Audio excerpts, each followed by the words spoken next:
এই উম্মতকে তো তরতিব দিছিলেন আল্লাহর রসুল যে অসুখ হবেই না। অসুখ একবার বলছিলাম মনে হয়, আবারও বলি, সময় লম্বা হইলেও বলতেছি, কেননা আবার আপনাদের সাথে দেখা হয় না, না হয় বাইচা আসলে না হবে, 1 মাস পরে আসবো আমি, যদি আল্লাহ বাঁচায় নিয়ে আসে।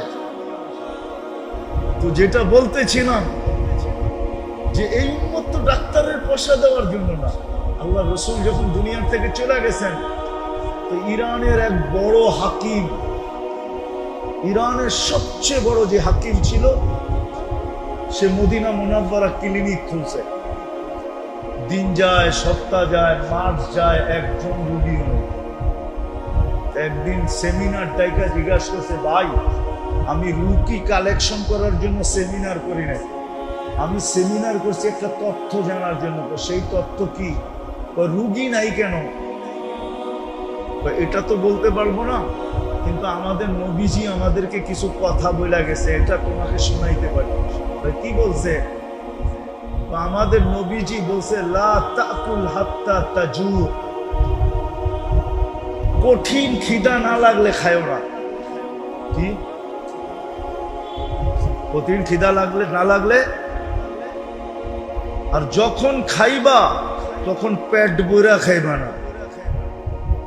আমরা তো গলা বইরাও খাই, আবার পারলে লোকে একটা পলিথিন লাগাইয়া ওইটার ভিতরে বইরা রাখি, ঠিক না?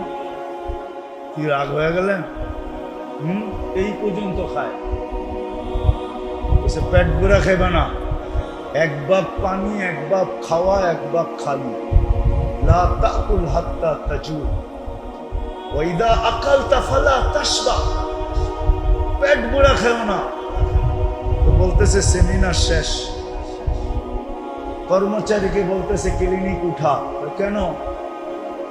এইখানে আমার কোনো ওষুধ কাজে দিবে না, এইখানে কেউ রুগী হবে না, এখানে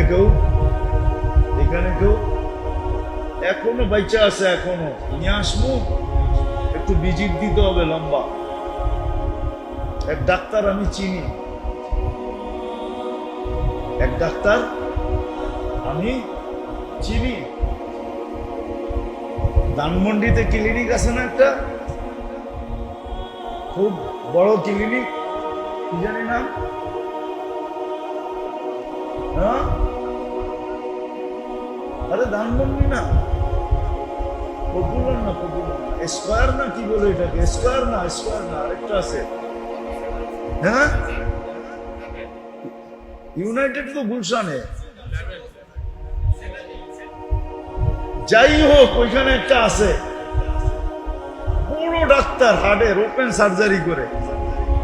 আমার একদিন বলতেছে, হুজুর পুরান টাউনের তেহারি বন্ধ হয়ে গেলে আমগো হাসপাতাল বন্ধ হয়ে যাবে।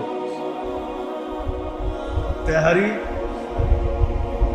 আর কাচ্চি বন্ধ হয়ে গেলে আমাগো কি টাকায় শব্দ করলু রাগ হয়ে যাবেন নাকি? আমি কিন্তু আবার টাকা বিয়ে করছি, নয়া বাজার, আপনাকে জামাই, কিন্তু রাগ হইলে লাভ হইব না। পিছলা বন্ধ হয়ে গেলে আমাকে হাসপাতাল বন্ধ হয়ে যাব। পিছলা বন্ধ হয়ে গেলে, পিছলা চিনেন তো? না চিনেন না? পিছলা বন্ধ হয়ে গেলে আমরা হাসপাতাল বন্ধ হয়ে যাব। পিছলা বন্ধ হয়ে গেলে এই তেহারি আর কাচ্চির দোকান বন্ধ হয়ে গেল। তেহারি খাইছে, কাচ্চি খাইছে, তার উপর দিয়া আবার এই বড় কাপের 1 গ্লাস দুধ পাত্তি চা খাইছে। এটি পেটের ভিতরে যে কিনব, ককটেলের জন্য তো কিনব। আরে কোন না, ককটেল চিনেন? ককটেল এটি পেটে যে ককটেলের জন্য তো কিনব। আল্লাহ রসুলের খাওয়ার লিস্টই আছে, কিসের সাথে কি মিলায় খাইতেন না। খুশি খুশি পয়সা দিয়ে আসে, ওইখানে হাসপাতালে। এই উন্নত হাসপাতালে পয়সা দেওয়ার ছিল না, এই উন্নত তো রোগই হবে না। এই জন্য বলছে রোজা এই উন্মতকে দিছিলেন, মাসে 3, সপ্তাহে 2টা রাখো, বৃহস্পতি, সোম আর বৃহস্পতি 2টা রাখো। দুটা না পারো সপ্তাহে তো মাসে 3টা রাখো। 15, 16, 17, 13, 14, 15 বেজোর এইভাবেই রাখো 3টা। এটাও না পারো তো রমজানের রাখো আর 6 রোজা রাখো, মুহররমের রোজা রাখো, আরাফায় রোজা রাখো, শবে বরাতে রোজা রাখো, মাঝে মাঝে রোজা রাখো। এটার দ্বারা কি হবে? তোমার শরীরের ভিতরে শত আবর্জনা আছে, এটা সব দূর হয়ে যাবে। এটাকে বিজ্ঞান নাম দিছে অটোফেজি। এটাকে বিজ্ঞান নাম দিছে ডায়েট কন্ট্রোল। অটোফেজি এটা সব। এই জন্য মুহররমের রোজা বড় দামি রোজা। ইনশাআল্লাহ এই কটা করবেন তো? মনে থাকবে? হ্যাঁ হ্যাঁ।